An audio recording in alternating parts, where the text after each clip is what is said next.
And our Bible reading this week is from Acts chapter 8. So, Jeff and I wanted to give you a quick peek at that chapter and what we'll be seeing as we work through it this week. It's on one level a pretty easy chapter. And familiar. And yeah, that's true. It's conversion stories. Right. And it's the spread of the gospel. To be more specific about that, we have first 25 verses, the Samaritans hearing the word, and especially Simon is going to become an important character. And then picking up at verse 26, we have the Ethiopian eunuch who is going to hear the word. So those are sort of the two structural pieces of the chapter.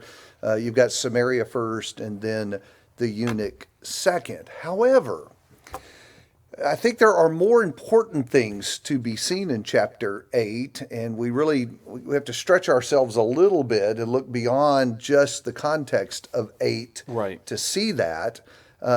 These are interesting conversions because we're moving the circle and making it broader. Because in 8, first it's Samaritans, not just Jews. Right.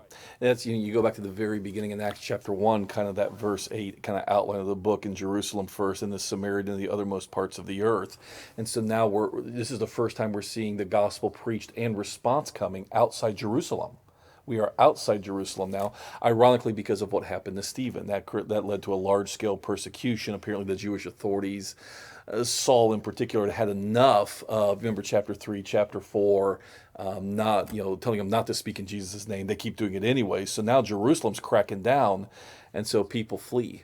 But they take the message with them, and that leads to its spread. Samaria is the next stop on the gospel. Isn't that the way it often is, that persecution has a way not of stamping out a movement, but spreading it? But it's kind of like stamping on a fire, only to have the embers sort of scatter and create a bigger fire. And that's and Gamaliel's advice too, which is if this is God, you're not going to stop it. That's exactly right. That's exactly right. Just a word about Simon, because there may be a question about his repentance later in the chapter. So what do you think? I mean, we do have this kind of odd statement.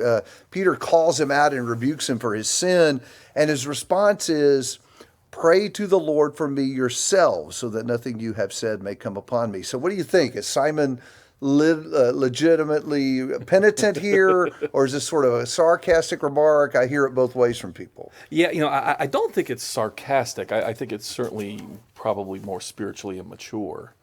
Because that's the thing is you see more of this men and brethren, what shall we do earlier in the book. And it was clear in the proved context, this is the right response to the gospel. But certainly, Simon shows at least an immature grasp of what is required. The language itself would tend to lend me toward a penitent guy, not a stubborn, rebellious guy. Oh, absolutely. He's clearly scared. Yeah, I think so. All right, so that's 1 through 25. Pick it up at 26.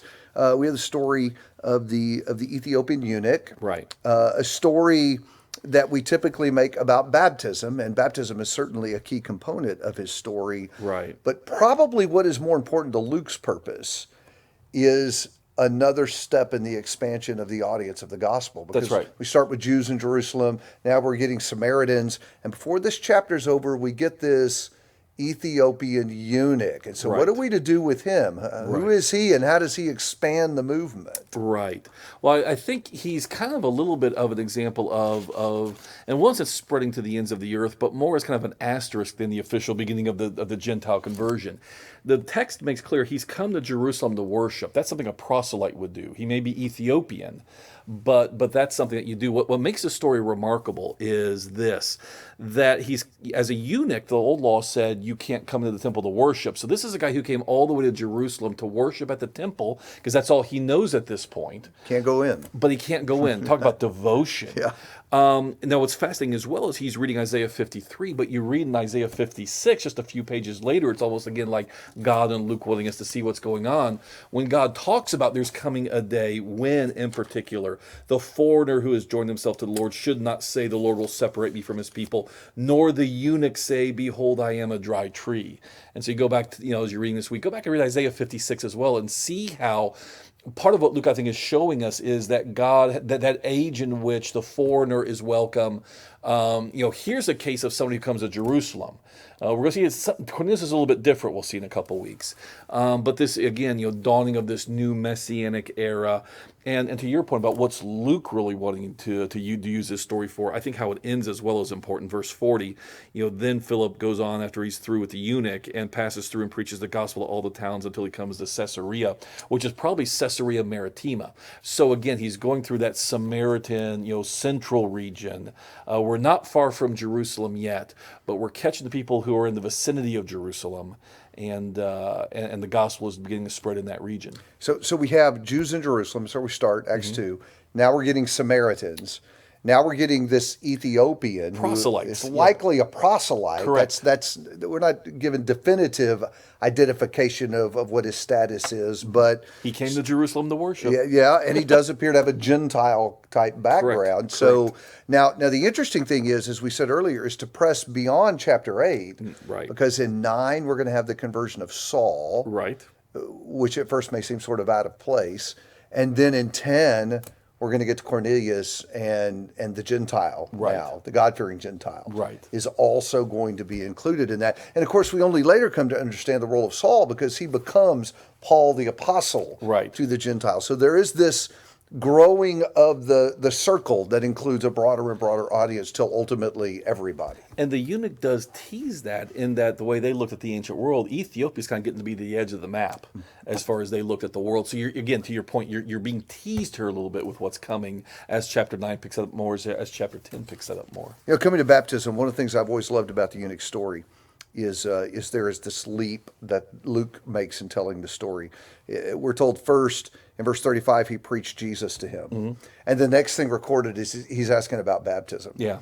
Which implies New Testament preaching led people to ask about baptism. Absolutely. Not a lot of preaching does that today, but That's right. biblical preaching ought to lead people to ask about Absolutely. baptism. So as a closing thought to carry with you as you're reading this week, think about the work they're doing to spread the gospel and how that is the ongoing mission of God's people in our time. Acts sort of ends abruptly with the story unfinished. And I think it's because in every generation we add our chapter to the end of the Acts story. Well, the gospel spread isn't done. It isn't done. That's right. And so we need to ponder what our contribution will be to our chapter of the Acts story. Ponder that as we read Acts 8 this week.